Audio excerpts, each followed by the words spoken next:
What's going on there, folks? Earthmaster here, checking in on this Friday night, May 15th, 2020, about 8:40 p.m. West Coast time here, and taking a look at the earthquake 3D globe here. Shows quite a bit of earthquake activity once again over here on the western part of the North American plate in the state of Nevada, where they had that 6.5 earthquake strike earlier this morning, creating a massive amount of aftershock activity and movement in the area in general, and also kind of interesting activity spreading out and away from the activity as well. I can go ahead and show you guys that map right now, and you can see exactly what I'm talking about here. This is the latest earthquake map from the Caltech website. Kind of use this as well as the USGS map, but this one here kind of puts the little squares up there instead of circles, but gives you a general indication, an idea of how this activity is kind of spreading out. You can see the large blue square right around Tonopah, Nevada, there in central, looks like south central, or southwestern Nevada, I should say, kind of right on the eastern edge of the Sierra Nevada mountains. That's the 6.5 earthquake, and since then, like I mentioned, there's been quite a bit of aftershock activity. All those red squares are just earthquakes within the last hour. And if you notice there, and let's go ahead and count those blue ones in there as well, a lot of movement away from the activity. We even had a three-pointer up here by Mount Lassen. That's that blue square in Northern California. Most of this bluer activity has occurred following that 6.5 earthquake this morning there. And that includes earthquake down there by the 2020 date stamp there, off the coast of Southern California, way out there, about 50 miles, 100 miles out to sea. That's new. And also some renewed earthquake activity on the northern part of the Ridgecrest area.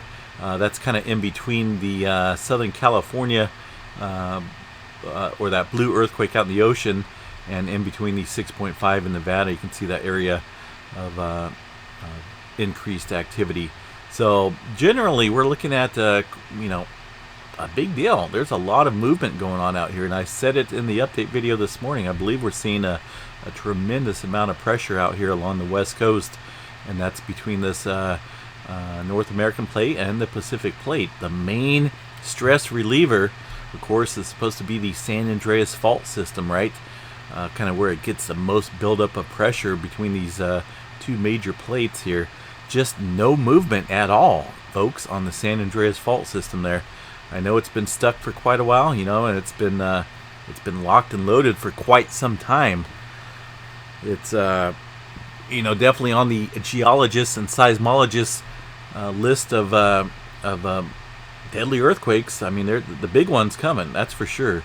When? I don't know. I don't think anyone can predict it. But when we see buildup of pressure like this on a large scale out here, and then we're starting to see like inland earthquakes there on a large magnitude. We're talking a lot of stress out there, folks. I just don't. There's no movement, hardly any down there in Southern Cal. Yes, away from west of the San Andreas fault system, but man, I tell you what, just nothing. No little ones, nothing to relieve any type of stress. So this is just, eventually it's gonna pop, folks. It's just gonna be horrific down there. But let's go ahead and zoom in here just a little bit, and I can show you guys a little bit more, at least on this map of the earthquake buildup, if you will. Quite a bit here. Not counting these yellow ones there. I know they're from last week and they're away from the area. Shows 395 earthquakes there. You can probably pop off about 60 of those. We're probably around 330 earthquakes just today following this 6.5, and you can see a lot of blue squares indicating some aftershock activity, but well away from the epicenter region there. About 25, 30 miles, maybe a little bit more than that, stretching down towards Goldfield, and in that area. But man, let me tell you, it's looking pretty crazy there. But then again, the 6.5 out there, they haven't seen any major quakes there in a while. So I guess it's expected, but still interesting to see the the outcome here of that 6.5. Let's go ahead and bring up this map right here real quick. Once again, this here is kind of another overview of it, but just from the USGS, and this one shows the all magnitudes as well over the last day. Go ahead and zoom in here a little bit closer, and this activity, well, okay, maybe I was under or overestimating, I guess, a little bit, according to these folks anyway. 200, looks like about 260 and 250 earthquakes, somewhere around there. If we zoom in specifically on this area and still pick up this activity to our south, about 240 or so of earthquakes, but I guarantee you there's a lot more than this that's going on there. Like I said, I've been watching the seismograph stations, and it seems like there's an earthquake at least every couple minutes or so, and that's in the mid-3 range. You can see the large amount of aftershocks over here. I'm not for sure exactly what the biggest one has been yet in this area. Let's see here. What do we got? 5.1, it looks like, was the largest aftershock so far. There's been quite a few 4s there, above 4.5. Looking at the 1 day 2.5 and above, and there's a lot. This is just 2.5 and above. You almost add 100 more when you include all the magnitudes. It's looking at these depths right here. It's what do we got here? A lot of shallow quaking, a lot of shallow quakes here, but also some down there a ways to about 10 kilometers or so. The main shaker was pretty shallow from what I remember. What do we got here? 2.8 kilometers. It's pretty shallow for that 6.5 to strike there. And then looking at these other aftershocks here, they vary from 8. It's actually deeper. All these large aftershocks are looks like a lot deeper than the main shaker, which is kind of interesting there. Something to watch. It's definitely not volcanic, folks. I know I've seen a couple of comments out on some Facebook posts about this being volcanic in nature. It's not really volcanic at all. There is old volcanic activity out there. In, of course, its past, Nevada has seen a lot of volcanic activity, and it's still obviously visible out there in the landscape, if you will. Old lava flows and old lava domes here within the region. They do show up, but this is not associated with any type of volcanic activity, and purely plate tectonics and the stress at work here. Let's see what those are. Let's need some. You kind of pay attention when there's bright green out there in the desert, right? I'm not for sure what that is. Maybe somebody's farm.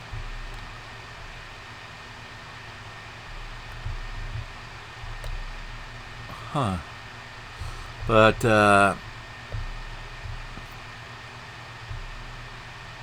pretty crazy. Anyway, so yeah, plate tectonics, folks, here at work here, and this could be a troubling sign, or maybe it could be a good sign, and maybe this had held off a little bit. A bigger one happening out here on the West Coast, and then again, I don't know. It's hard to let's go back over here. It's hard to know when it's going to hit, folks. Nobody's down there measuring the amount of stress. I'm sure there's GPS, of course, measurements and what not being in work down there, but when Mother Nature decides to pop loose, and then we'll all know, right? But until then, nobody's going to be predicting an earthquake, but it's good to be on guard. Here's the all-day 1 magnitude here, folks. The southern section of the San Andreas Fault, the system here that they believe the big one's going to happen on. Of course, it will start down here just around the Salton Sea region and work its way up here, up to around the Palmdale area, I believe. If indeed this little entire section down here, this southern section, unzips completely, its potential for an 8.1 magnitude earthquake is a good possibility, and that's just that's that's kind of what they're guessing their observation on over the many years of stress and GPS monitoring. You know, an 8.1 down there would be pretty crazy and devastating for the for that area. But like I said, there's nothing, no activity. It looks like maybe some micro quaking here in this region, 1.1, and that's kind of it's kind of right on the San Andreas Fault, but that's nothing, absolutely nothing. But when you look up here to the north as well, just very quiet out here on the San Andreas Fault, and that's the major plate boundary, as I've mentioned, between the North American and the Pacific Plate. There again, you can see the activity there in Ridgecrest as well. Kind of pointed out this one right here that's to the north. It's a 3.5, and it's a ways away from all the other aftershock activity in Ridgecrest. So that's new. And obviously it's new, but it's in a new location, well to the north. Like, what are we looking at here? 15-20 miles or so to the north, and also some other smaller activity as well near Owens Valley. I know this done a couple updates on this here before. It's 1872 rupture section of the Owens Valley Fault, and this area can definitely see some large quakes up here as well. Anywhere out here, I guess, right? Even if you're in Idaho. Idaho, the earthquake state. But man, I tell you what, just looking at these other quakes here just popping off. Let's see here.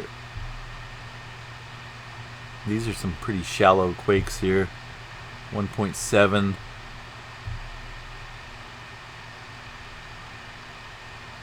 Look at that one, 0.1 kilometers. That's kind of interesting there. So, you know, hopefully Mother Nature just doesn't snap Nevada in half.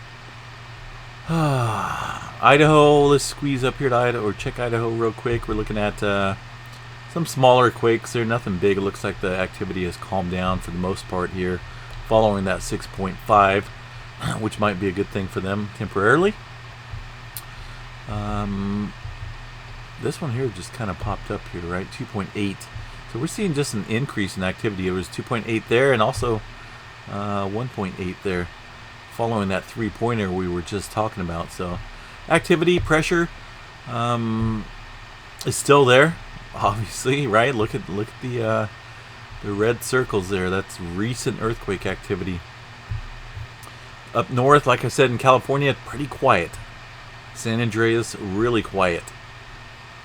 Looking at the data stations here, shows the Gold Mountain seismograph station here, kind of a close one to the activity in Nevada, picking up some quakes there. And each one of these spikes here are earthquakes as well. And I'm sure there's some other smaller ones that that this one is not picking up. This is not a super localized station there, but it's definitely a little bit closer than Mammoth Lakes is. But even Mammoth Lakes is picking up the larger quakes there in Nevada. Those are distant quakes there in Nevada, even though Mammoth Lakes there is near Long Valley supervolcano there in Southern California. Mendocino, California, we're just talking about that. I said it was quiet. Small little spike of an earthquake up here in Northern California along the coastline. Just still pretty busy, folks. I have a feeling, the activity is not over yet. Let's check out globally real quick. I mean, there's so many earthquakes there on the globe, it's just impossible to include them all. Unless I really scale down the globe, which I don't want to do. Western part of the Pacific Ring of Fire, minimal activity, well below minimal activity here, folks. I think once we see an increase in earthquake activity over here, then we can expect activity along the west coast to die down temporarily. But right now, that is not the case. We're still looking at Mother Nature putting her foot there along the two boundaries there, and yeah, that's about it. Globally, it's pretty quiet, folks. really quiet, except for Nevada. I mean, look at that. There's, whew. And that's just 2.5 and above here on the globe. Anyway, gonna cut this short, folks. I hope everyone has a good night out there. Please stay safe. If anything else changes overnight, I will do an update video. And like I say, just be prepared. West Coast out here, Southern California. Keep your eyes open. And I'll always have an earthquake plan out there. You know, pretty much wherever you live, right? It's always good to have a disaster preparedness type kit, you know, or something. Spare batteries, you know, food. Of course, with this virus stuff, I'm sure a lot of us have already chosen that route, and we're pretty well stocked up. Anyway, have a good night, folks. Yellowstone looking kind of quiet up there. It doesn't look like they have their night vision on yet, but sometimes they enable that, and it's pretty cool to look at during the nighttime. Stay safe, folks. Have a good night. We'll chat you guys a little bit later. Peace.